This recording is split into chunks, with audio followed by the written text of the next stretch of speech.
One of the inspiring stories of, I think, RentoMojo has been that you've had a very strong hold on the financial discipline. Equity was still okay. I Yeah. mean, but nobody realized that, they were okay giving you money to put into an asset class which can still generate some revenue. Nobody thought that, possibly a refurbished furniture and appliances can generate enough revenue to give back them the returns. Yeah. So I promised them some crazy returns back Okay. then. Yeah.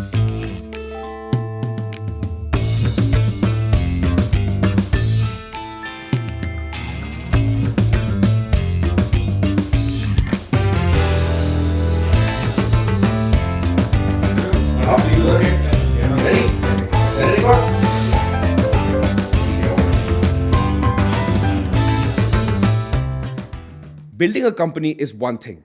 Redefining an entire industry, that takes a whole different mindset. Today's guest founded RentoMojo in 2014, India's largest manufacturing rental brand, turning ownership into a choice rather than a necessity.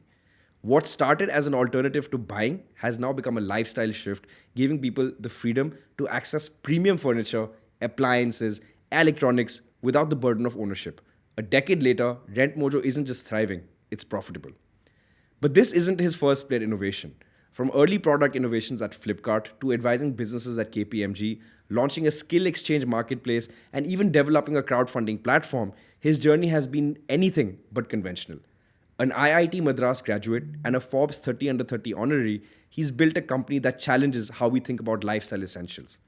On this episode, we sit down with Geetansh Bamania to talk about the evolution of RentoMojo, what it takes to disrupt an industry, and why the future of access over ownership is just getting started. Welcome, Geetansh. Welcome to Beyond Business Hours. Thank How are you. you doing? Thank you, Rohan. I'm doing good. Thanks for having me. It's my Absolutely. pleasure. It's my pleasure. Thank you so much for taking out the time to come. It's a lot of commonalities. I think start off right away. We are the same investor as well, Chirate, and it's a pleasure to finally have you on the hot seat because I've heard so much my about pleasure, you. and congratulations for what you have built. It's a phenomenal thing, and it's a phenomenal thing that you're doing. I think it'll reach a lot of people, and thanks for keeping it interesting. Thank you so much, and I'm very happy to call you on the guest. Like I was mentioning behind the scenes, Right. I look at you as somebody who is pioneering a lifestyle shift within India. Right. Right, We of right, course had a right. very lengthy discussion before Right. about why you feel these consumer trends are shifting and why you feel you're in the correct space. Right. And I think a lot of people, especially the newer generations, they're moving towards that understanding that rental could actually overtake ownership. Like, what Right. is the glamour Right. behind asset Right. ownership anymore, right? Right, right, So again, right, thank right. you so much for coming. No. I just had a couple of questions that I wanted to start off with right off the bat, Sure, just to understand sure. you a little better, to get an idea into your perspective of how you're thinking. Sure. Sure. You've played key roles in companies like Flipkart, Pepperfry. You've got a background in engineering from IIT Madras. It's quite a dream roster when it comes to kind of companies having worked at before having that entrepreneurial bug bite you. But what was that bug that kind of got back into you in 2014? Was there any experiences, any influences that kind of shaped why you started RentoMojo back in 2014? It's very interesting. I think, yeah, definitely Flipkart and Pepperfry, had a lot to play in my journey. But generally, I think I see my entire journey in two buckets. One, I've learned a lot from the journey, and B, whatever you do in your life, pretty much results into whatever project that you eventually end up doing. So, just a little bit about my background. I come from a very small town. मैं छत्तीसगढ़ से हूँ. Pretty much my parents are from a very small town. गांव से थे.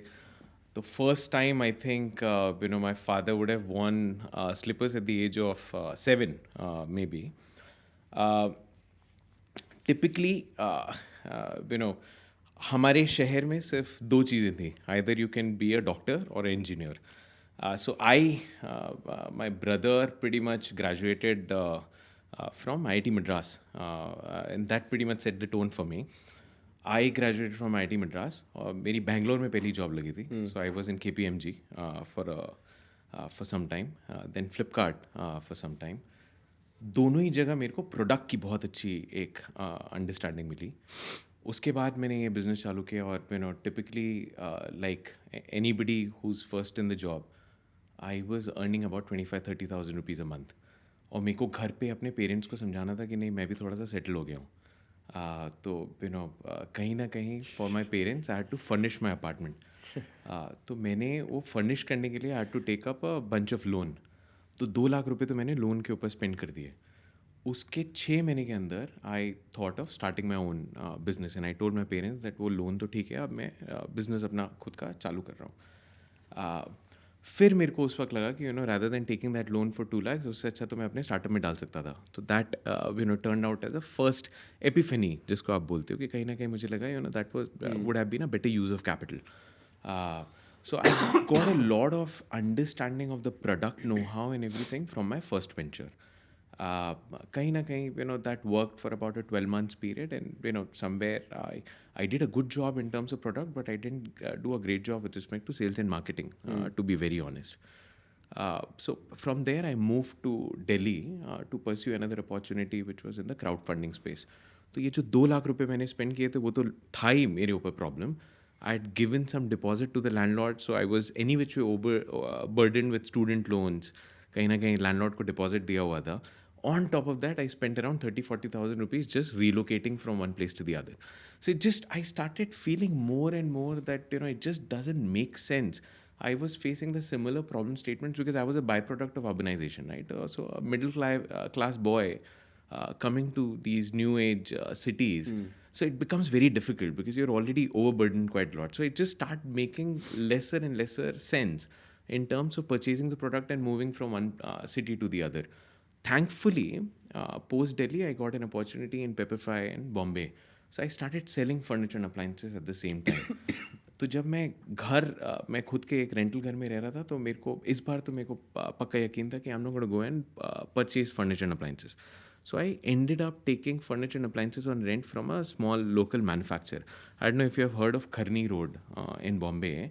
There's a road, so bunch of small manufacturers are there. So वो एक छोटे level के ऊपर ये बिजनेस करता था, रेंट पे देता था. तो हम 3 लोग कुछ घर पे रहते थे, तो हमने 3 या 4 प्रोडक्ट रेंटल के ऊपर लेके रखे थे. So one of the days, this guy came to collect rentals, and I was like, चलो आओ चाय पीते हैं, थोड़ा business understand करने की कोशिश करते हैं, because I was anyway just selling furniture. तो मेरे perspective से it was making a ton of sense because market में वही चीज़ शायद 35-40,000 rupees की available थी, जिसके लिए मैं 1,000 rupees per month दे रहा था. So I felt from a consumer standpoint this was completely making sense because 35-40 months it was taking for me to even come closer to the market value of the product. तो मैं उससे समझने लग गया, sir ये आपका business कैसा है, मैं have you given me new products, have you given me old products, etcetera etcetera. तो उसने बोला, सर मैं आपको एक चीज़ बताता हूँ, पिछले 4 साल से 3 टेनेंट चेंज हो चुके हैं, बट ये जो प्रोडक्ट्स मैंने आपको दिए हैं ये इसी घर में है. तो हर बार टेनेंट चेंज होते रहता है, बट मेरे को सामान चेंज नहीं करना पड़ता. That's when I realise this is so amazing. Epiphany. Like rather than मैं यहाँ पे जो एक 100 रुपये की चीज़ बेच के let's say I'm making a 30-40% gross margin or something like that, instead of that why don't I make revenue from it for the useful life of the asset, from multiple tenants over the useful life of the asset. And that was the I think realization that I had. And fortunately some of the experiences that I've had in my journey helped me, क्योंकि जैसे ही मेरे को लगा कि अच्छा ये this can be a large business, अब मुझे पता था इसमें upfront capital कहीं ना कहीं लगेगा मेरे को. For purchasing these products that I'm renting out to my consumers, I need to get this capital from somewhere. Fortunately, when I was in Delhi, I was in a crowdfunding company in which I was raising for a bunch of NGOs and raising a tons of capital. तो वही चीज़ जो मैंने वहाँ पे experience की, I started crowdfunding from my uncles, chachas and mamas. Amazing. I used to tell them, give me 10-20 lakhs and I'll give you a revenue share or something like that. And that's how potentially this business started. Wow. So we went from just about possibly 30 lakhs of items that we were managing to about 3-4 crores within a year time frame just by doing this. Amazing. So that's how I think this all journey led me to start this. I realized that for somebody like me, it doesn't make sense to invest into a depreciating asset. Rather, I could have stayed nimble and used that capital for my progress in life. Maybe starting off, or or put it into mutual funds. That would have been a better decision than purchasing into getting into depreciating assets. So I think that was one of the biggest reason why I started off. No, it's that's amazing to hear because in this short journey of yours, I mean, what you've short experience that you've spoken about, it actually covers a lot of mantras in life that, in my opinion, people should follow, especially entrepreneurs, right? Sure. Because first of all, I don't ever believe that there is one thing small enough for you to do. Like, you did a crowdfunding platform. In hindsight, you might have in that moment you might have thought कि यार क्या किया मैंने, Right. 2 lakh रुपए waste कर दिया, अब time waste कर दिया, कुछ बना दिया, अब I move back to Delhi, etc. But that same thing that you were kind of put in your heart and effort and energy into, let's say 2-3 years before, that same thing has helped you actually propel into the business that you're running today. And I think it's a virtue of patience, of building it out yourself, being the true problem identifier because you yourself are the customer, and working your way up from there. I agree. I think it's more about the attitude with which you want to see your life. I think some of the challenges and learnings can be also taken, in a way that if you have a positive outlook, you can potentially use them for better progress in life also. And I think that's the attitude with which I also face them. No, agreed. And what you're doing today, this entire rental or subscription economy, let's say, as we call it, Right. it's booming in front of our eyes, right? I Right, mean, right. I remember back when RentoMojo first started, the first thing that I thought of is that this is such a common problem. How are there not more companies doing this? Right, Although I was not looking at it more from a point of furniture, Right. I was looking at more from a point of view of clothes. Because I was like, यार बहुत ये events आते रहते हैं, suit चाहिए होता है, Indian Right, कपड़े, शादियाँ आती रहती हैं, आपको पहनना होता है, and you're not gonna buy 30,000-40,000 rupees shirts, Right, sherwanis or something for your friend's wedding. Right. And I was like, why does this model not exist for clothes as well? And that's slowly over the next few years, I started seeing more of these models. So last pop 6 years, we pretty much have seen the industry grow in front of our own eyes. I think before Big time. 2015 or something like that, rental at a large scale or in an organized Yeah. setup didn't used to exist. Yeah. Although rental used to be there some 20 years back as well. If you look at my father or some of the colleagues that I know from 2000 era, there were a couple of people like Saleh Ahmed in Bangalore, or this Khurni Road that I'm talking about in Bombay. They used to rent furniture and appliances, but it never took the shape of that large-scale organized setup because you need a lot of capital. You need a centralized, organized setup and infrastructure to actually grow this, into a large-scale operations.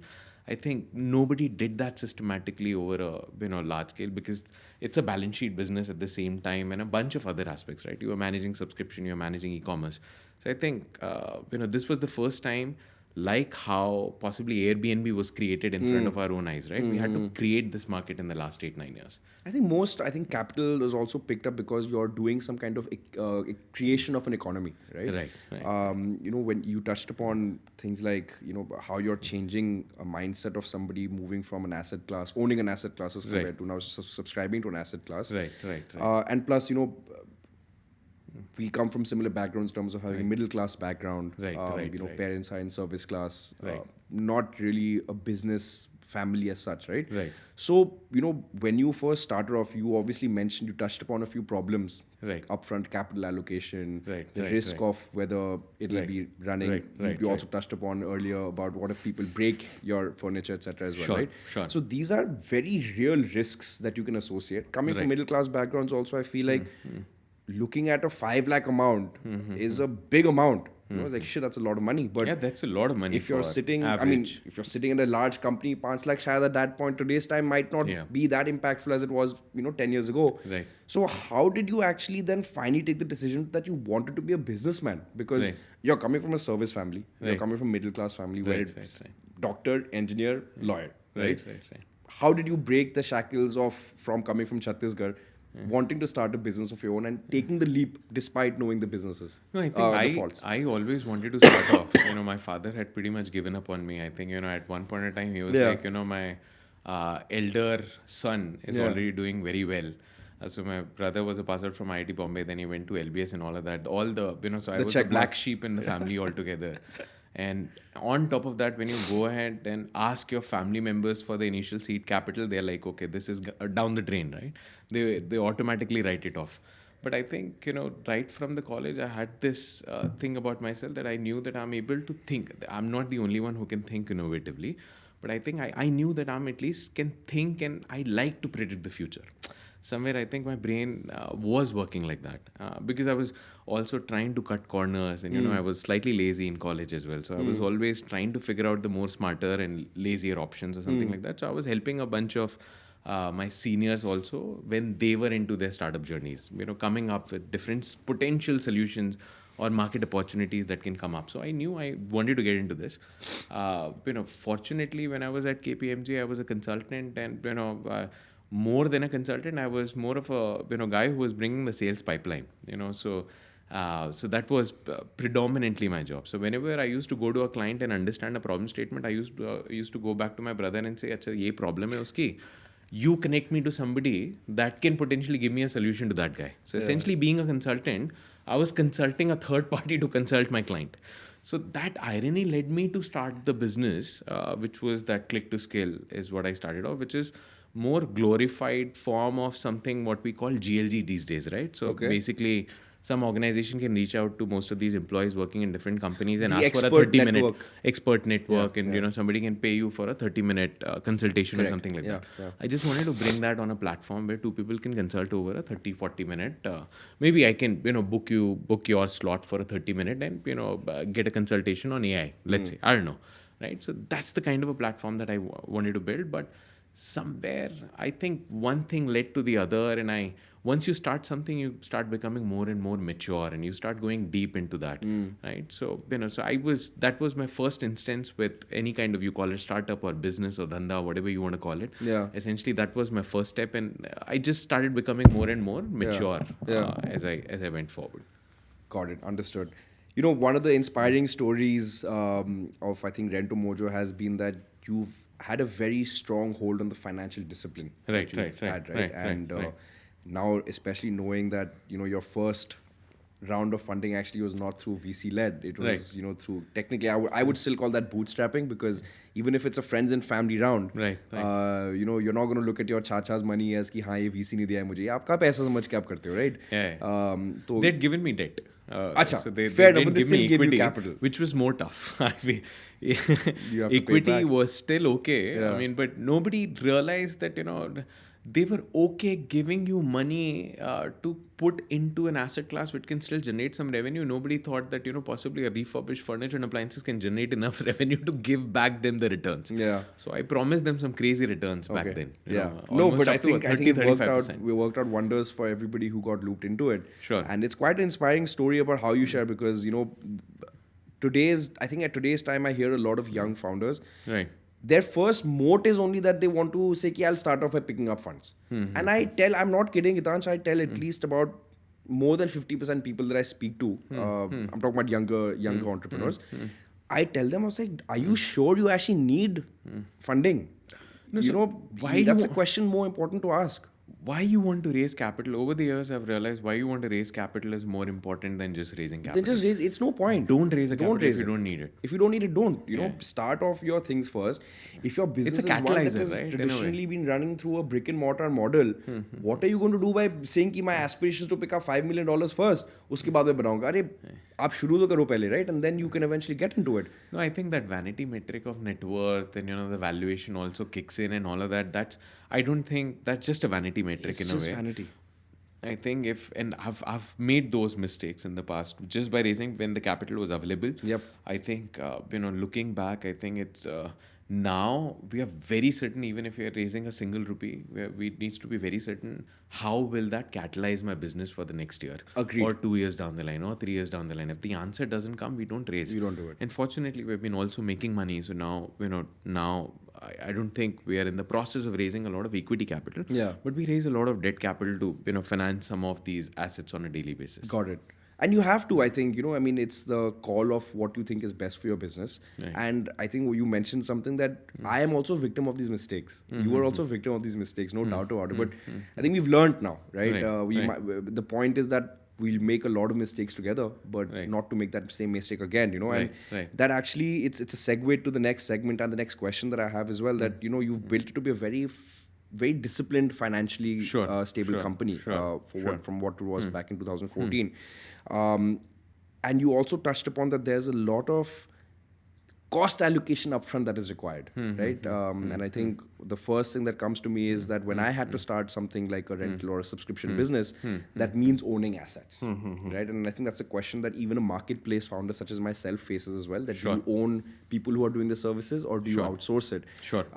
But in the initial days, how did you, what tough decisions did you have to make, regarding upfront capital allocation or upfront, where you want to kind of put your capital? Do you want to put it on people? Do you want to put it in kind of your furniture, appliances, reaching out to sales? Where did you kind of put your first few dollars in, or how did you have to make some kind of tough decisions to reach where you are today with respect to financial discipline? Rohan, I think I don't know. My industry or your industry is not going to be very.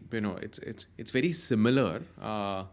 I think most businesses have capital allocation or upfront allocation up to a different degree or intensity altogether. In our business, is very similar to, let's say, an IHCL or a Lemon Tree, or let's say a airline industry like a Indigo, or even like a co-working space, right? They all need that upfront capital to build, let's say, seats, beds, or items. So they all do that. And specifically in most of these businesses where a certain degree of upfront capital is needed, you have to be super frugal and have a very high degree of financial discipline, because it's a balance sheet business at the same time. So we have been, it's like a fine balance. You can't be super conservative that you are only looking at business as usual altogether. You have to keep a certain degree of room for the MVPs as well. And you can't be too super overboard with a lot of MVPs as well. Like we have done that mistake in the past. Like at one point of time, I remember we were also renting furniture and appliances. We were also renting mobiles. We were also renting bikes. We were standing on retail stores to convert a bunch of people towards retail. So there were so many MVPs that were running at one instant. Like now we have a balance that, too many MVPs is also a recipe of disaster. Yes. But too much of conservatism and, also builds a culture of non-innovative. Yes. So when you don't have any MVPs running, you don't have the levers that will, help you scale, 2 years down the line or 3 years down the line. So I think now it's a very fine balance that we use the financial discipline. And I would say, I think in our journey of 9 years, budget has potentially come 2 to 3 years back. We used to have budgets prior to that also, but now we have realized budget is not a modeling exercise. Yeah. It's a bliss. It's an art of really knowing your business a lot more better, because you start becoming better in terms of predicting your own journey. Because you start off with a bunch of variables, like, revenue कहाँ से आएगा? Let's say आपने उसके 4 variables नीचे रख लिए. Direct cost पे आप, as a fraction of revenue, आप कितना spend करने वाले हो. And you only know enough about that variable to know that this is how quarterly it would behave. And many a times that it happens that once we are inside the quarter or inside the quarter 2, we realize that we were missing this kind of a variable. So as a cohort, you all are coming together in terms of predicting the future a lot more better. I think budgeting and financial discipline is more about that. So I think we have been becoming more and more better over the years with respect to predictability. And more, companies such as ours or any company who's, potentially going towards a listing, only predictability is something that the market will value it at. If you're saying you will grow by a 30%, if you're saying this is the path that you will do this year, you have to deliver. In private landscape, it doesn't matter. But in a public landscape, predictability and a high degree of financial discipline is what separates a very high multiple entity with the lower ones. That's what I would say. So it's a very important measure for us, and we make these decisions on a daily basis. Where to allocate. So if I had to sum it up, I think what I'm understanding is I totally agree with you that there have to be continuous experiments going on at all points of time. We've also made the mistake of spreading ourselves too thin by doing a bunch of different SKUs, right. But not really kind of focusing on the ones that we're the best at. And that caused chaos in the business, right? We hired a lot of people unnecessarily. We scaled and costs started ballooning up. It's a deja vu. Yeah, we couldn't sustain it for longer than 10 months. Sure, So 10 months ke baad, we had to take some tough calls. Very, very tough calls. Sure. But I think what I'm trying to get to is that while I made an AOP for the first time like a year ago. Sure. Right? After we had raised a pretty decent amount of capital. And you mentioned this word correctly, that you're not doing it for board observability, or you're not doing it just for kind of vanity metrics, right? There's a lot more of focus that actually should be going into budget as compared to how much maybe someone like I would giving it maybe a year ago. Sure. But what I'm trying to ask is that budgeting part, or having that kind of discipline, is that important since day one, or would you say that comes maybe after 3 years or 4 years of you after running the business? It's a hygiene of the business. You can't run a business without having a clarity on where you're going. So it's like otherwise you are just going without a certain target in our mind. I mean, so companies are also working like an organization, right? And every other organization collectively needs to have a certain vision for the company, or a narrative of the company. Budget is nothing but the story that you want to tell the world, tell your own people, or tell yourself. Because what's the story that I'm telling you today, that for the last 2 years we have been compounding at 55%, and potentially next year also we'll compound at 30%. Hey, we are very high growth return on capital business in a high mode business. So if this is the story and the narrative that I'm presenting it to the outside stakeholders or even internally, that needs to be put in into a proper budget, which you are supposed to track also. Just saying this will also not help. I need to possibly face the same people 12 months down the line and tell them, or possibly face my own words. Yeah. So financial discipline, I feel, is important from day one. And unfortunately, I didn't know that it was so important from day one. So I realized possibly in my 6th year or 7th year. Yeah. I would wish everyone understands the importance from day one. Got it. For sure. Got it. I don't feel that bad anymore, but I actually, that this is gold for me, because I can relate to what you're saying a lot more than maybe some people watching. Sure. But I think the first thing that I'm going to do when I get back to office tomorrow is, I think I'm going to start keeping a better kind of lens on it, because right now it's kind of mota we understand what's going on. Right. कि मेरा इतना इस vertical से इतना revenue आता है, इतना खर्चा होता है मेरा मोटा.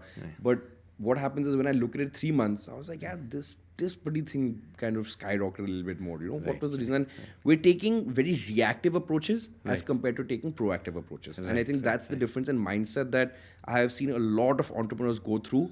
But it's been a journey. Nobody from day one. I would say revenue फिर भी कहीं ना कहीं जब अपन चालू करते हैं ना, so we know what are the different sources of that revenue that we are seeing. Yeah. Somewhere where that revenue or what sort of a growth will happen is potentially the hardest. What are the sources? Is paid giving you more? Is direct giving you more? More organic is giving more, like a offline DSA network is giving you more kind of revenue or something like that. Predicting what kind of a bifurcation of revenue will come is kind of a science altogether. But over the months, we have realized that some of the toughest job is to predict the direct cost associated at times, because that's a way for us to even understand. Like, let me just give you a quick example. Like within logistics, there are a couple of ad hoc vehicles that we take. Then there are fixed vehicles that we take, and we would have taken a certain ratio of fixed to ad hoc vehicles, let's say. We would have baked that in, right, when we were trying to figure out the budget. Over the months, we realized that we kind of missed a variable for the kind of ad hoc vehicles or the number of touch points that the ad hoc vehicle is doing.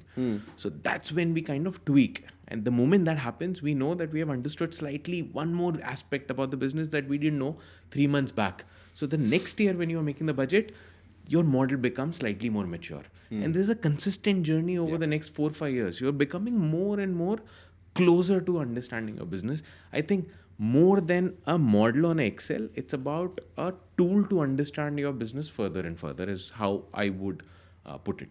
I think words of golden for anybody watching. I couldn't agree with you any less. It's absolutely spot on. I think you've summed it up very well. RentoMojo, today you're sitting at a business which is reshaping consumer behavior. Right. It's like I was mentioning earlier as well, that this is not just a business; it's a movement, right? That you're starting, and you're sitting at the cusp of it. Sure. Was there a moment where you realized that RentoMojo was more than a company? It was a movement. It was where people were associating with as a lifestyle habit, that my step one is rent a house and then rent something from RentoMojo. And that's when you realize that I'm kind of somewhere in the middle of making it big. There are two, of course, there are two different trends that I'm seeing in the market. Once I speak to the consumers, some of the consumers, say something like this, that, hey, I was trying for a job for almost 3 months now. Yeah. And suddenly I got this opportunity, and the company at the other end is like, कि नहीं आपको 7 दिन में join करना है. अब imagine अगर मैं furniture and appliances खरीद के बैठा होता, तो how I would have not been able to plan also. I mean, how can I suddenly shift cities with a lot of baggage over my head, right? So he was able to move cities and switch jobs and be nimble in their lives only because they were having a subscription kind of a platform such as ours, which were keeping them a lot more free. right? I mean, so essentially more and more I'm speaking to my consumers, and the kind of stories that I also heard during the COVID time frame, where it was a chaos. There were so many deaths that were happening in our families. Some of the people were at potentially they were having a threat of job losses or something like that, and a lot of people were moving back to their hometowns.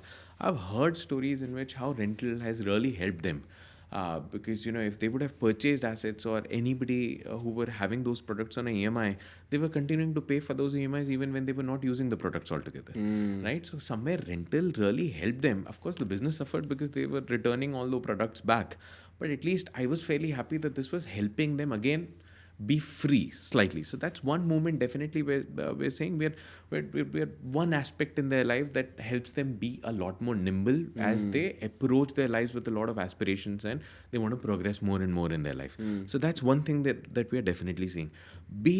What I'm seeing and what I'm more afraid of, last year was the hottest year, in the last one decade. Yep. I think last 10 years, last 3 years, we have already crossed the kind of, temperature thresholds that we were supposed to keep in the Paris Agreement as well. Yeah. These are some, let's say, even these are some numbers that many of us might not be able to even relate to that much.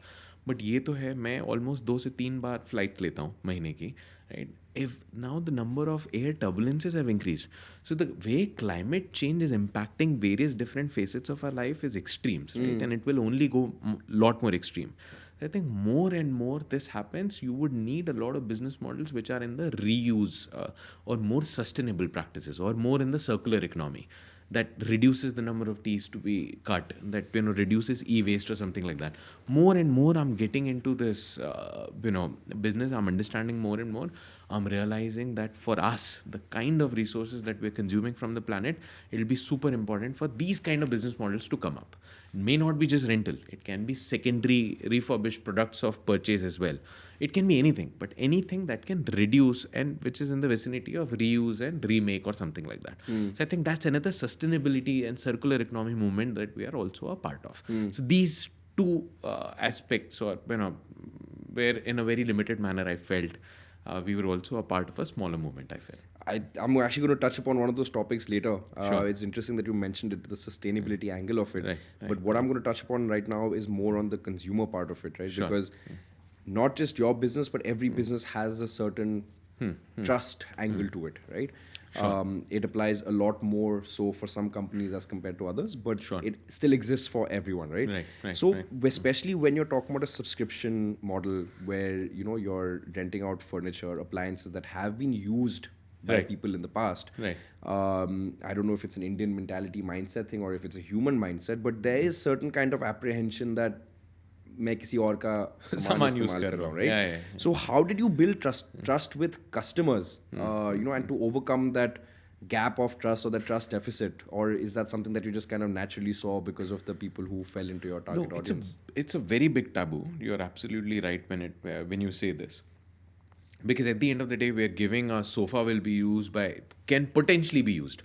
Many a time our consumers get new sofas also, but we never promise them that you'll be getting a new sofa or an old sofa. It's always going to be that we want to communicate to them that we spend a lot of care and investments on ensuring that the product is refurbished and is of good quality when it reaches you.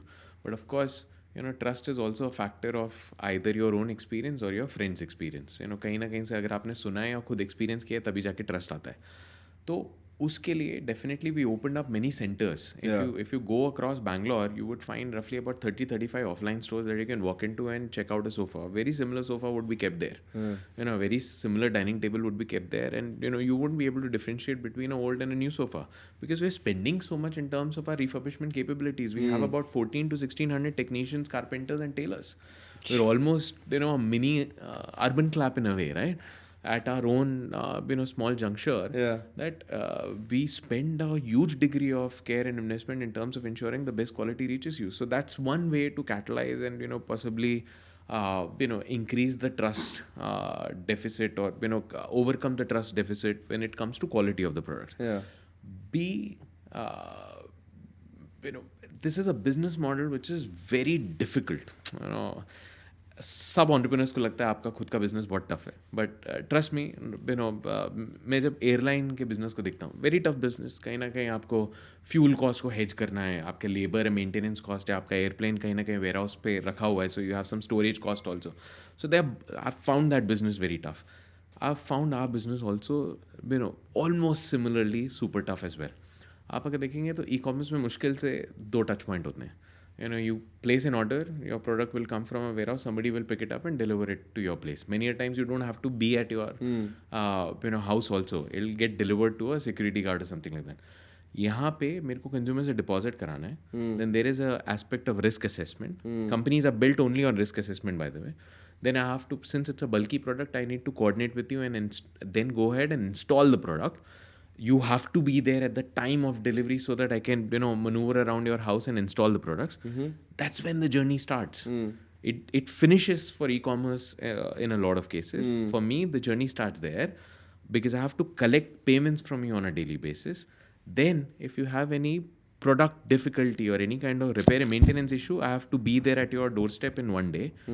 Then one day if you want to relocate next to a different city or within the city, then if you want to close the contract or transfer the lease to a friend of yours, or let's say upgrade to a different product, then another touch point comes. Then the last touch point is of me picking the product back and refunding it to you. Versus a 2 touch point e-commerce model, this is like a 10 touch point model. Yeah. So super difficult. So we have been on a mission to perfect the experience in a very high touch point model for the last 9 years. And I myself say, I think we are possibly 6 out of 10 there right now. We're only learning the business and learning the traits of providing such a experience in such a tough business. And yeah, I think because of the historical evidences right now, I don't think that it's a very easy job for anybody else. And that creates a moat in the business as well. That in such a business, you can't just do that if you are an operation company. It looks like a 10 touch point model, but at the back of it, it's a heavy tech and data business, because of which we are able to deliver possibly your entire furnishing for the house in 1.5 day. 1.5 day. I don't think there is a business today which can furnish somebody's house in 1.5 day. I don't think so either. Furniture and appliances put together with installation. 1.5 day is what we take to furnish your apartment. That's amazing. Right? That's amazing. That's really, really impressive to hear. So I think that's how we're slowly inching towards gaining the trust of the user, and we'll perfect it more and more as we go forward. You actually mentioned something interesting about how Airbnb started, Right. how you have your own kind of little, let's say, urban company running within your company, Right, and you also touched upon how this actually adds up to a moat. I was reading somewhere recently that tomorrow, if Uber and if Airbnb had to give up their platforms, their technology platforms away, they still would be equally big. And the reason for that is, like you're mentioning, is that the moat after a certain point of time doesn't lie in the idea. It rather lies that in the entire process of execution, the operational steps that you have figured out, while also understanding the customer's insights over time, Absolutely. that becomes a large moat for you. Any day. Absolutely. Your historical evidence of the data is your own proprietary at the end of the day. Absolutely. We exactly know at which pin code. I'll be able to tell you that in sector 65 Gurgaon, how many refrigerators are being ordered. Yeah. How is it going for the last 9 years? How many refrigerators are coming back? How long does it take for me to rectify that refrigerator? What sort of a repair and maintenance cost go into that? If I tweak my search funnels in a way, what kind of a product views it can create? There's so many variables that comes together to even predict what sort of inventory we need to order for the next month. And it's an unsupervised model now that we have inculcated to just for a single aspect of just ordering the inventory. Because if I order a lot more, my occupancy will go down. If I order a lot less, my growth rate will take a hit. So it's a fine balance. And I'm just taking one example. I can give you countless examples of route optimization or something like that, which these are all historical data that we are leveraging on and perfecting that experience. Got it. So you're absolutely right. I think the tech and the data layer that you build is at times some of the biggest moats that one can have in the business. And B, of course, it's a very operationally heavy to begin with.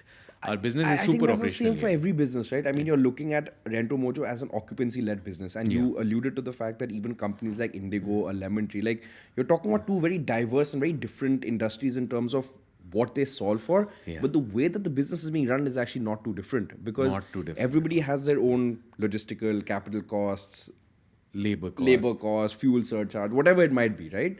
But at the every soul of business it- is a operationally heavy business. But at the soul of it, you're also understanding that if I need to get this room occupancy from a 60 to a 70%, these are the steps that I have to take. Where let's say if a new incumbent had to come into the market the next day, it would take him at least maybe a year or two to figure that. Just figure out the portion of business it. model. It'll be super tough. It'll be super tough. And now touching upon the second point that you were talking about, which is actually again a very good segue to my next segment of what's the future, WTF. You touched upon climate, consumerism behavior, and manufacturing practices, sustainability practices, right? And that's something that I feel in today's day and age we have to address that, right? I know a lot of companies that are involved in carbon credits and something around recycle, reusable economy, etc. So, and like you mentioned, that global warming is, you can see it in front of you. Even if I did not notice it 10 years ago, 5 years ago, I noticed it last year, where the summers were the worst I've ever faced in my life, and the pollution was the worst I've ever seen in my life. We're seeing it in the AQI as well in You're Delhi. seeing it every day, Yeah, right? yeah. So what happens when, in your opinion, what happens when every major product, furniture, gadgets, appliances, cars, the list kind of is endless. What happens when they move to a rental model, right? Does that change manufacturing, sustainability, and consumer behavior? What is your take on that, of how you see it kind of playing out in the future? It changes drastically because, earlier we used to also, whenever the product used to come, we used to also discard those products. Now, whenever refrigerator is actually old, and we use these products for a 10-year plus as a useful life altogether. So whenever we take out the compressor and the pump from our appliances and reuse it, so it kind of closed the loop. In India alone, this e-waste, if I'm not wrong, close to about 1.5 million metric tons. That's very sizable. To put things, from a perspective, a number of trees planted or number of vehicles running, that'll be equivalent to some 500,000 vehicles off the road or something like that. Yeah. So it's that important. So I think more and more is the need to adopt these kind of a reuse models. Manufacturing will change. A lot of people are using those weights to also create manufacturing at the end of the day. Consumer behavior is changing in a way that people are now realizing and favoring a lot of models that kind of are more sustainable in nature, because as you barring all the numbers, I think we all have started feeling the impact of climate change in our daily lives somewhere or the other, either in terms of the pollution, in terms of turbulences, in terms of just the heat waves that we all are experiencing right now. So a bunch of those are changing, and I think that's fairly evident. I think 10 साल पहले, if you look at it, refurbished cars बहुत ज़्यादा एक taboo हुआ करता था. अब बहुत ज़्यादा taboo नहीं है. People are ready to take refurbished cars also. लोग लगता था अरे phone कैसे second hand खरीद सकते हैं. Now there are decent industries which are built also on that. Yeah. And similarly, it goes for furniture and appliances as well. It's not a taboo anymore. If people are more acceptable of the fact that I can take a refurbished product if it comes at a good cost and if it comes at a good quality. If the other brand is producing it at a decent quality, people are ready to support business models that kind of helps this reuse kind of a phenomena. So I think these are some of the landscape shifts which are seeing, which will also somewhere supporting our industry to grow as well. But what happens as 10 years later, 20 years later, let's not talk about 5 years, but let's talk about 20 years later, when more things are moving towards a subscription economy. A big reason for climate change, global warming, is also because of the unsustainable manufacturing practices that the world has, right, with respect to carbon emissions. And usually they're around things like manufacturing of cloth, material, textiles, etc., right? But these things are actually then used to, in turn, manufacture the things that RentoMojo is currently giving out to its customers as well, right? So while today you are, from your best efforts, you are saying ki I'll take the Freon out, refrigerator se main hata dunga. As an engineer that these are the most harmful parts of a refrigerator, right? Yeah. So you are doing your best to do what you can. Right. But 20 years later, while you are doing it, the rest of the world is not, and more people are actually moving towards subscribing towards, let's say, maybe getting a refrigerator. Right. Companies like Samsung, Huawei, the big guys who are making the manufacturing units of refrigerators, they are still making their 10,000, 1 million, 2 million, 10 million units a year. They are still utilizing that much. But at the end of the day, the consumer is also reutilizing and preferring to go to RentoMojo. So is it not going to kind of cause an excess and eventually ruin what See, आप EV global warming? देख लो. अगर EV की industry जब तक main stream नहीं होती, if you would not have produced a EV at the right economics as well, right? Earlier, the cost producing a EV or even a solar was too expensive earlier. Now the parity has achieved in both the cases, and now there is mainstream adoption for both. कोई EV इसलिए नहीं ले रहा था पहले कि just because मेरे को climate को help करना था. I think people started taking EV because it started coming up to be a great design. Tesla came up with a great product at a great price, and that's when it started making sense. So I think slowly and gradually, the renter and subscription models also be economically also great and will be able to give you those kind of features. Like, I mean, it's not a liability at the end of the day, right? Unlike a purchase or EMI, it's not a liability. So it's a better alternative to purchase. It makes sense to the consumer, and on top of that, it's also an environmentally friendly kind of a product as well. So more and more of that happens, I think the entire ecosystem will start moving towards that, because as a product it would start making sense. Because अभी as a economy हमें रोटे कपड़ा मकान की problem है. We are not thinking about climate. I think UK is still there, because the GDP per capita is such that there maybe the entire economy can think like that. We're still at a $2,000-$2,500, or maybe in metros we would be at $3,000-$4,000. It's still way less than 10. China is at $10,000, $32,000 in Singapore. US is at $64,000. Wow. So we're still far behind in terms of thinking of more macro factors like these. So I think India में भी जब हम 6,000, 7,000, 8,000 let's say GDP per capita पे पहुंच जाएंगे, I think we'll also have a sizable population who will start supporting these kind of a models. But before that, the product will start making sense. Subscription will start making sense, and that will give a lot of mass scale adoption for these, which will also be beneficial for the economy in general. Got it. And you feel like maybe even these guys, the big players, the manufacturers, are also going to start taking turns. That is, Of course. Either we Going will to do it. it for them or they'll do it themselves. I don't know. understood. No, that's very Which will interesting. be great for us, Yeah, because it will. the more and more economy, I think rental will be a sizable part of the purchase economy in the future. Agreed. And this also kind of touches upon what are the hidden costs of ownership as well. Right, I mean, what we kind of see in our daily lives are that hidden costs would be things like around logistical transport or depreciation cost, or Right. moving the kind of asset around, right? Right. But there are a lot of hidden costs that we as consumers don't know about. We face it probably on the regular basis, but we don't doesn't strike in our head, which you will know about. Right. And we'll eventually get to a point where people will see buying as an inconvenient option and subscribing and renting as a more convenient option. Right. I mean, if you're telling me you will set up my house in 1.5 days, I will use you for a month, 2 months, 110% And sure. you will be able to do that just by paying 6,000 rupees a month. Just by paying 6,000 rupees a month without any hassle. You'll come, install it. My house is ready to go. I can tell people I've been living there for years. And right? you can keep it light. And I can keep it light too, right? So if you rental subscription is a movement or is a phase that the world is heading towards, and both you and I see it moving very strongly over the next 10, 20 years. You obviously much stronger than I. Do you feel like there is going to be another major consumer shift over the next decade? And what do you think that consumer shift could be? Consumer shift in terms of some technological shift, or It could be that in can terms support of our industry? I'm talking about more about in terms of consumer behavior. Like you talk about how rental and subscription that can support this industry further. it can either it can support, or maybe it's creating a new industry out of what RentoMojo is think doing currently. In the next decade, in my lens, two things will be very prominent. One is definitely, and we're just seeing AI come up. We're just at the forefront of it. AI, unfortunately, exponential is very difficult to notice in the initial days, because it's just possibly it's in a very early stages right Very now. early. But, 2 into 2, 2 into 2 into 2. I mean, generally, it takes a shape when it starts reaching 512. It starts becoming fairly large, right?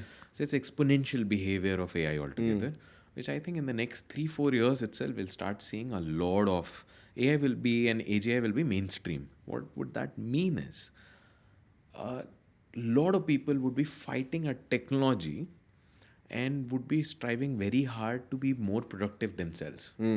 Because if they don't, that will eat up their job, which will be a lot more uncertainty as a measure within the ecosystem. There'll be a lot of uncertainty. So two factors will happen. A lot of population will be working very hard to be productive. So what it would mean is they'll have to conserve their time and investments in ensuring they are progressing more and more towards making themselves a lot more productive. B, what will be happening is they'll be in an ecosystem which will be a lot more uncertain, like how we all saw it in COVID.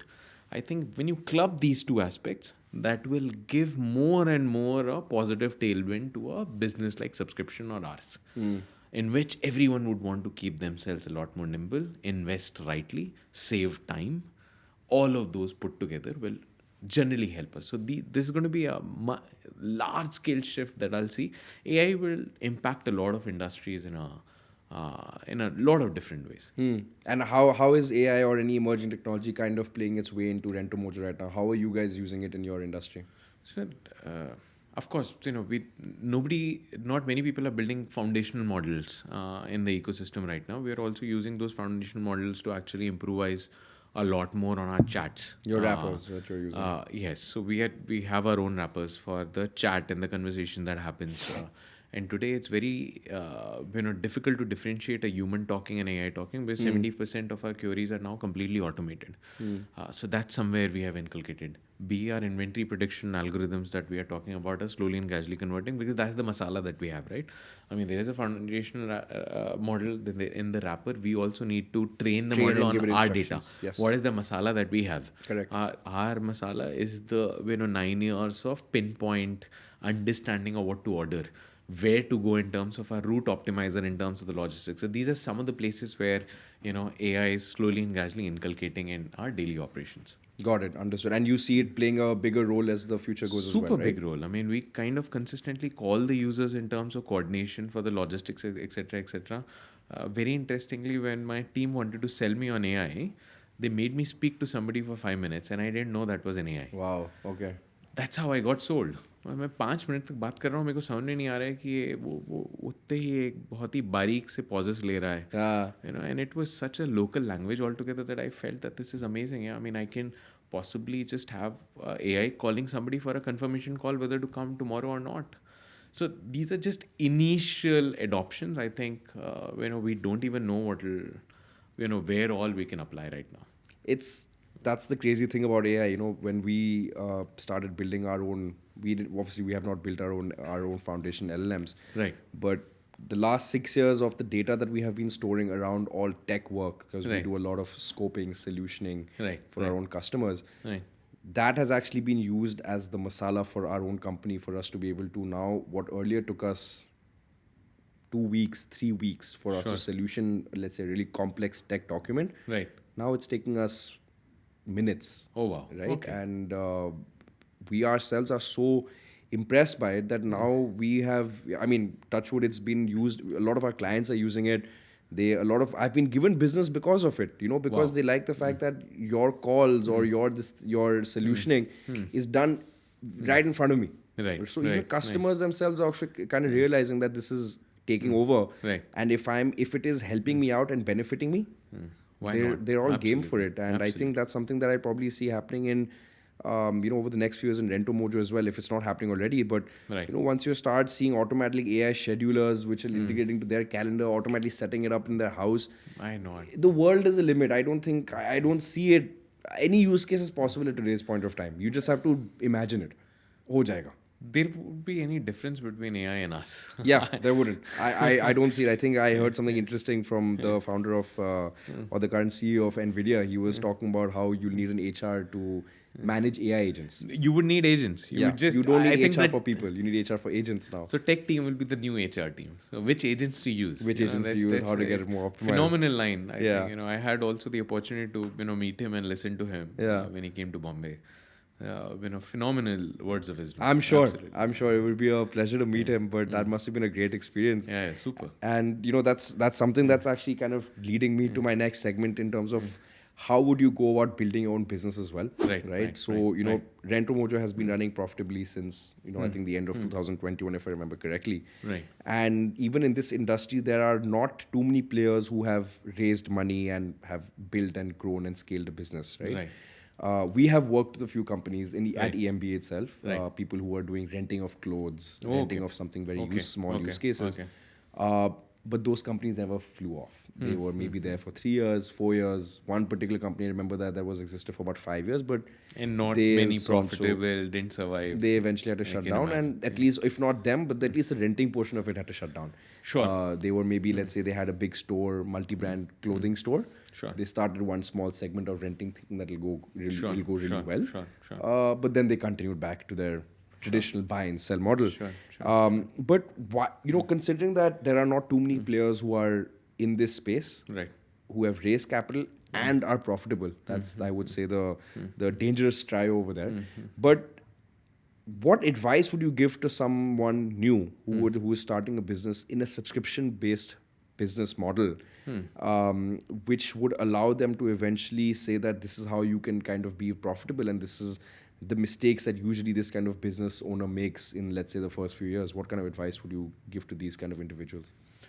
So we thankfully, are very fortunate and very blessed that we have been an outlier in a super difficult business altogether. Very similar to how, airlines is also. Indigo is, I think, one of the only profitable entities in a bunch of, airlines and a, graveyard of airlines out there. So we have been also fortunate, and, in a business like this, it's a combination of, you would say subscription, but I would term it as 4 different industries altogether. So like we manage close to about 2 lakh active subscribers today, 600,000 items spread out of 25 warehouses altogether. These items are managed by close to about 1,600, 1,500 laborers, technicians, etc. So it's a combination of subscription. It's a combination of what an e-commerce company would do. So have the same complexities. As I said, mini urban club as well, right? And so all of these, there are companies who are built specifically in these models altogether. So it's a very complex business model, which is layered at the top with a lot of tech and data. So I think you have to be a data first in a tech business company, even in a subscription business. And B, I would say, is in a business in which upfront capital is involved, use your leverage a lot more judiciously. Don't go overboard. Never use, first of all, though, I would say it's a crime to use equity when you don't know how to use it. It's a much bigger sin to use a debt when you don't know what to use it for. Because at least in equity, you will pay it, you will pay a much higher cost of financing tomorrow. But even at a lower cost of financing with respect to debt, you will still be paying on a monthly basis. That will continue to put a lot of pressure on your balance sheet. So if, like, for instance, don't ever use a debt for marketing purposes. Or for creating MVPs, because you don't know what's the outcome of that. So use your leverage a lot more judiciously is what I would potentially tell them. Okay. And when you talk about upfront capital, would you rather put that capital for growth, or would you rather put it for profitability? Or does that also depend on, let's say, the stage of the company? And I think, again, it's a crime to be a negative gross margin company. I don't know how... if net of your direct cost in marketing, if you're not making money, no point even raising capital. Your raising capital can be more because the accruals will come from your gross margin and potentially take care of the overheads or any kind of depreciation or any kind of amortization that you have. But the first thing is you have to be gross margin positive net of marketing. So I think once you have that as a proposition, then you can focus on growth. Okay. Some can decide that I want to grow only 40% because I want to stay profitable. Some can say I want to be, mine is a network effect business, in which money can be a differentiator right now, or the market share can be a differentiator right now. I'm ready to be unprofitable for the next 5 years. So be it. But even in that approach, you can't be negative gross margin. It is what my limited lens is. Got it. So you have like some kind of fundamental principles that you would follow regardless, and that would kind of help you decide the choice between a growth, profitability, customer, whatever it might be. But that is kind of depending on what your answer for your fundamental principle is initially. Absolutely. Got it. And, a lot of companies nowadays, you see, I think startup has, been a buzzword for the last 4-5 odd years, especially with the rise of, shows like Shark Tank, just generally the ecosystem kind of increasing over the world, and people are being more aware of entrepreneurship, right? I think this has actually caused a lot of D2C brands to come up. Sure. People from small towns building something, selling it out to the world now, right? However, RentoMojo, EMB, we are aggregators at the end of the day, right? While today the economy might not be saying that subscription and renting is bigger than the buying and owning economy, we, even though we might be believers that will eventually get there, maybe take another 10, 20 odd years, but there is something at today's day and age called brand loyalty. Right? Now, brand loyalty goes out of the business, goes out of the window when we're talking about some kind of aggregator model, right? Because I'm not choosing something based on a brand anymore. I'm not, if I have to spend 40, 50,000 rupees on some furniture, I'll have 2, 3 brands. But if I am of the mindset that rental is my go-to option, I don't care which brand it is, right? So how do you ensure that, or how do you look at brand loyalty being part of your business as you continue scaling, especially considering that the brand is not associated with the product anymore, but more with who you are as a brand? See, I don't think the consumer looks at more from a... So what is brand loyalty? If I need to define that, I mean, that's something that, this brand will give me a good product. Unless and until I'm selling, let's say, a sugared water, which is more based on emotion and happiness and all of that. Coca-Cola, Pepsi and all of those are selling some attitude. There's still a brand though. I would prefer Coke over Pepsi. Yeah. So in those cases, an attitude can make you prefer one brand over the other. But in most of the other businesses, maybe talk about brand loyalty in, let's say, a furniture and appliances. Those are service-based businesses. In those cases, brand loyalty is more about whether you're giving me a good product, whether my post-purchase experience is going to be great enough or not. Those are the two things that a consumer associates. I mean, अच्छा ये बड़ा brand है, ये अच्छा product देगा और service अच्छी देगा. That's what the consumer is thinking in a service-based economy. So as in more rental models or subscription models will be able to give a good product and will be able to at least guarantee a great post-purchase experience, I think anybody is there to win. Okay. Anybody can win. Interestingly enough now, so you mentioned that there's anybody out there who's there to win, right? You also touched upon moats in your business in the past, right? So when the question of brand loyalty does not stay as much or as prominent as it is today. No, it does. Okay. I'm not saying brand loyalty, but what I'm trying to redefine is the brand loyalty itself. It's not just about some heavy name.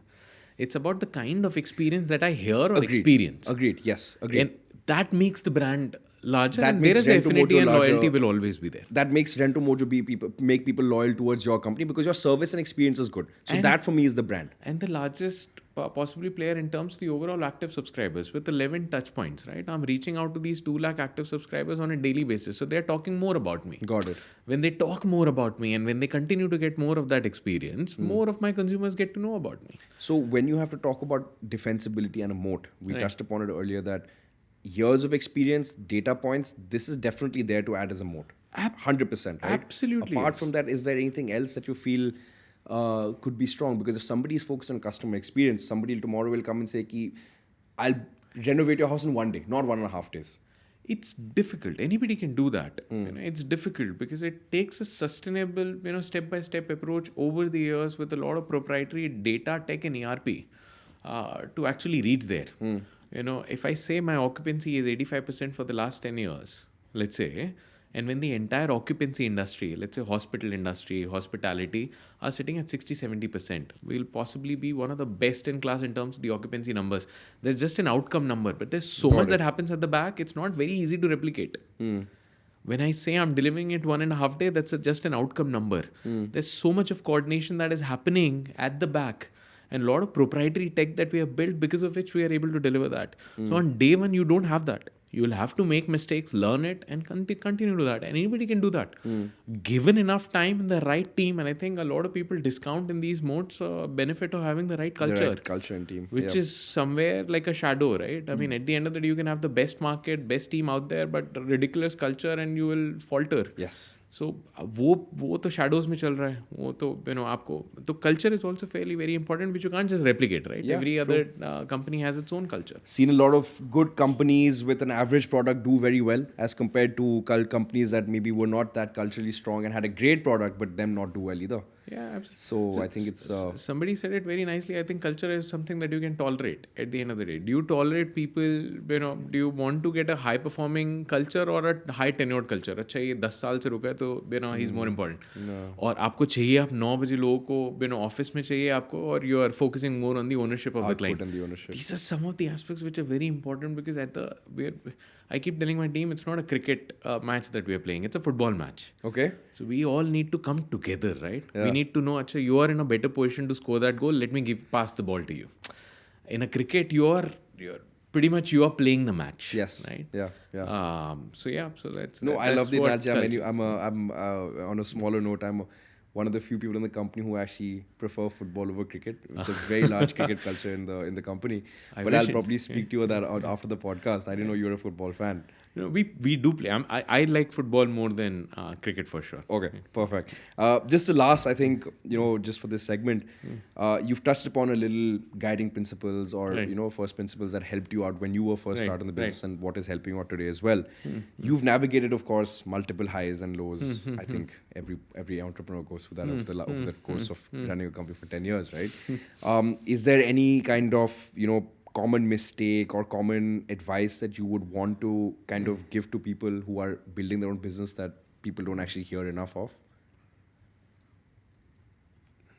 There are many. I mean, Mistake there's or so many advice. Or near-death situations that I've been a in part your opinion, of. what is maybe the first one or two most important things that you would want somebody to keep in mind while starting their own business?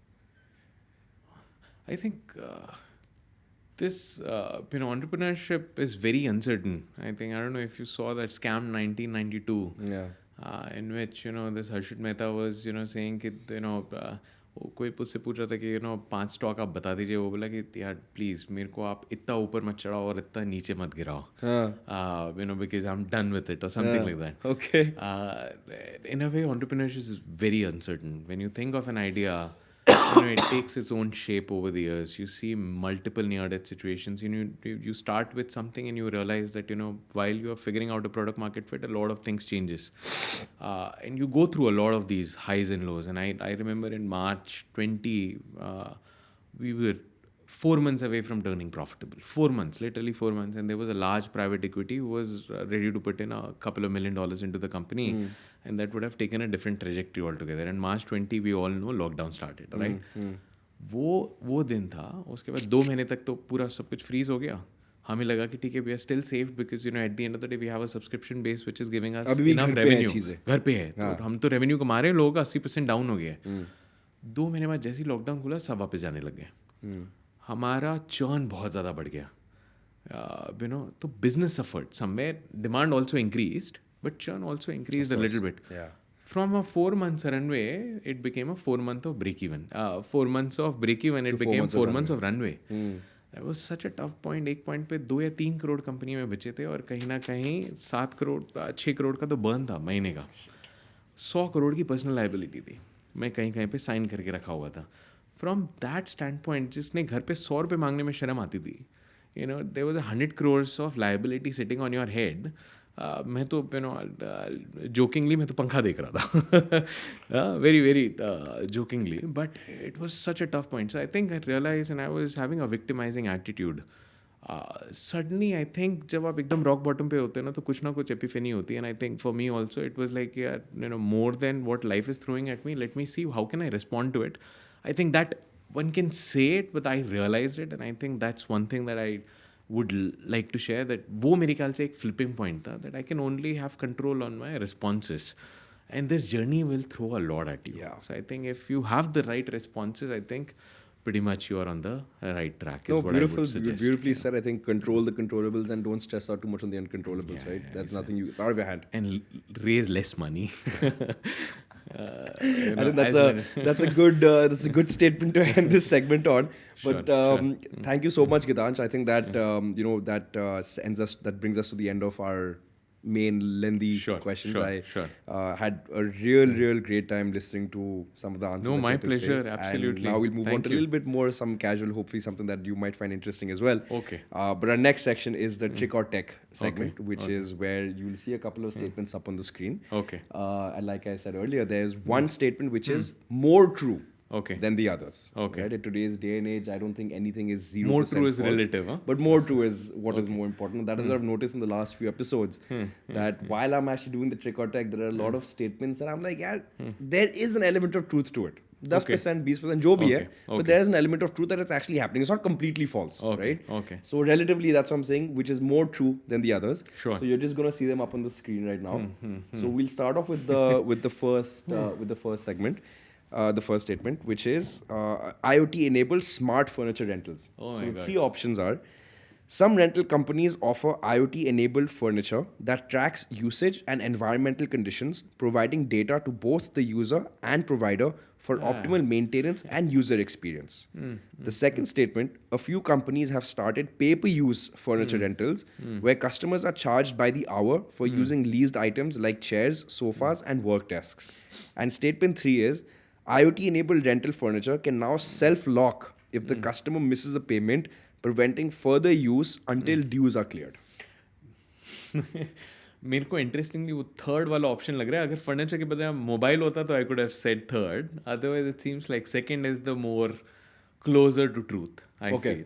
Yeah. So the first one is actually the more closer to truth one. What are you saying? Yeah, and I'll tell you why. So there's a company by the name of PULS.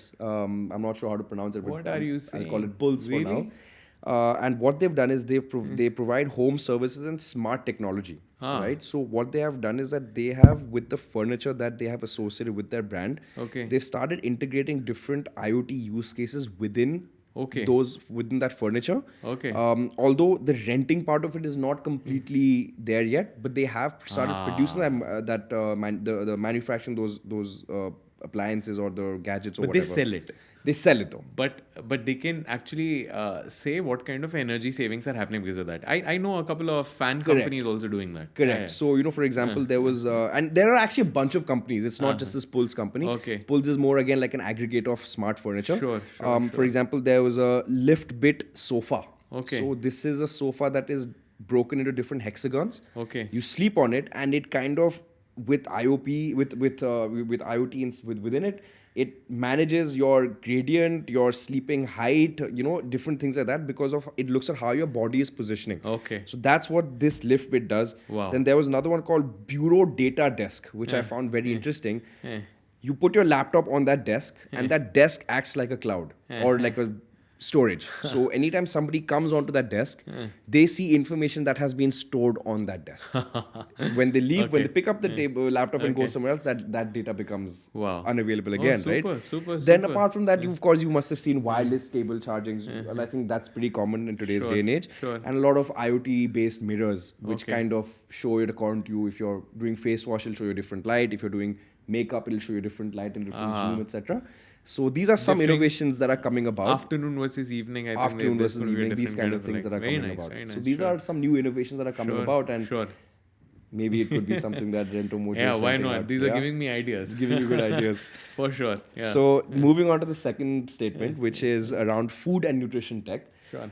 So the first one, researchers are developing hydration pills that can completely replace drinking water by releasing moisture directly into the body, keeping people hydrated without needing to ever drink liquids. Second, Really? scientists have developed 3D printed meat using plant-based ingredients, allowing for realistic textures and flavors without animal farming. The third, researchers are developing AI-powered food wrappers that not only detect spoilage, but also release preservatives to extend shelf life. Yeah. Again, second maybe? Yeah.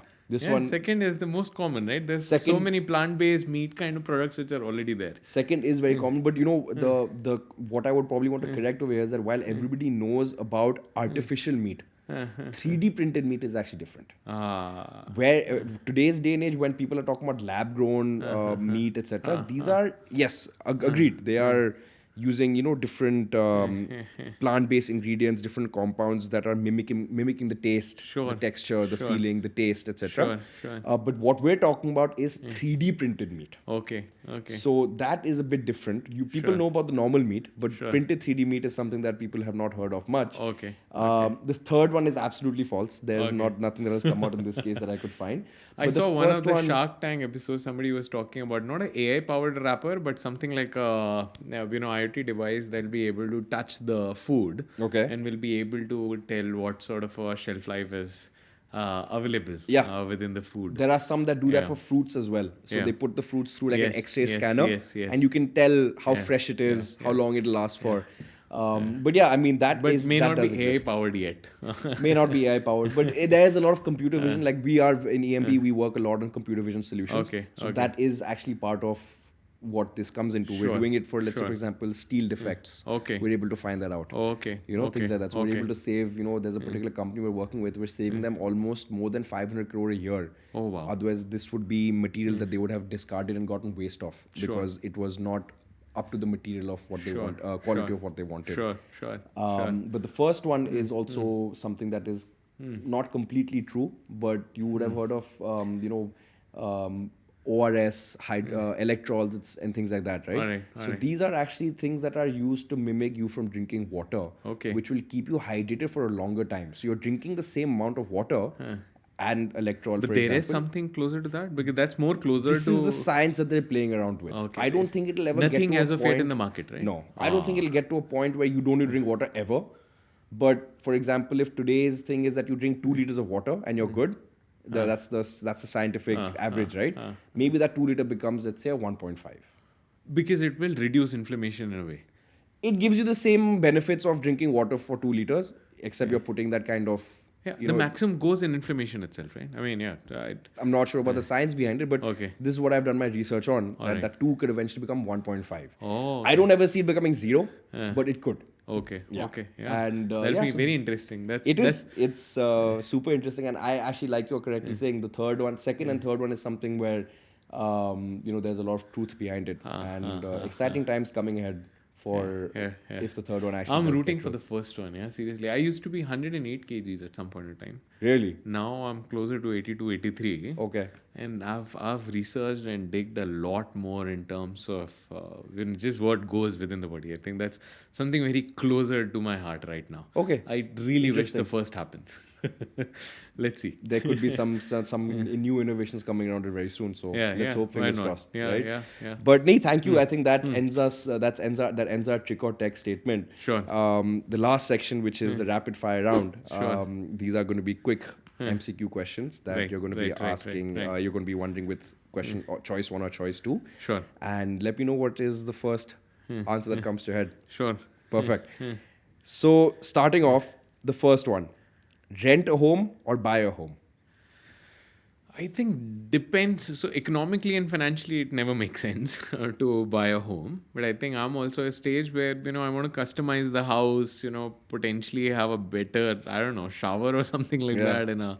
So I don't know. I'm thinking of purchasing a house now, Okay. Now. after a really long time. Uh-huh. I've been the biggest proponent of rental altogether. So मैंने car भी आके बहुत late खरीदी. Okay.